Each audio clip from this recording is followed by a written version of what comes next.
The latest flash report from the Association of Equipment Manufacturers shows total farm tractor sales are down 14%, and combine sales are also down that much. Some of that may be due to supply constraints limiting the number of tractors being built. That plus strong demand is what's sent equipment values racing higher, and that is sparking a question for customer support this week. From Ken Berry in Boston, Kentucky. What advantages, disadvantages are there to leasing farm equipment? This question would prompt considerable details from our financial expert, Paul Neiffer. So I'm just going to limit myself to generalities and try to talk about what I know. Leasing is a reasonable alternative to purchasing in some situations. There are many pertinent factors to consider when making this decision: interest rates, used machinery prices, the tax and financial situation of the buyer or lessor, and her strategic goals. For example, if you want to test a new type of machine but don't know if you're in love with it yet, a 3-year walkaway lease where after 3 years, the term of the lease, you are not obligated to extend or buy, just turn the machine back in. That might work well. If you don't want any additional debt on your balance sheet, leases accomplish that, but at the cost of no possibility of equity growth. Until Section 179 and bonus depreciation were enacted, depreciation limits came into play more, since lease payments are simply expenses for Schedule F and have no limit.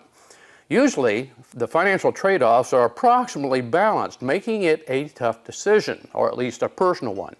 In the last few years, however, a remarkable mix of conditions have created a rare opportunity. For example, if you leased a machine 2 years ago, it probably came with a buyout figure that would allow you to purchase the machine for a fixed amount at the end of the lease. In my experience over the years, this number is always relatively unattractive, and the machine was just returned at the end of the lease.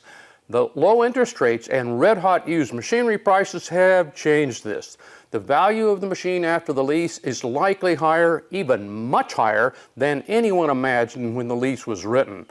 It could be higher than the original retail price. Even if you don't want the machine, you can purchase it after the lease completion for the agreed buyout sum and then turn around and sell it on the used machinery market. And we're finding some machinery bargains and whopping gains being pocketed right now from such leases. While I knew this was mathematically possible, I never imagined I would live to see it happen. The same thing is happening in the car market, by the way. So, one answer to the lease versus buy question then is to lease, but do it 2 years ago.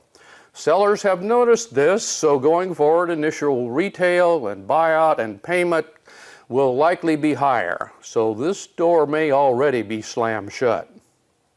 Thanks, John. Well, when we come back, a final goodbye to Baxter Black.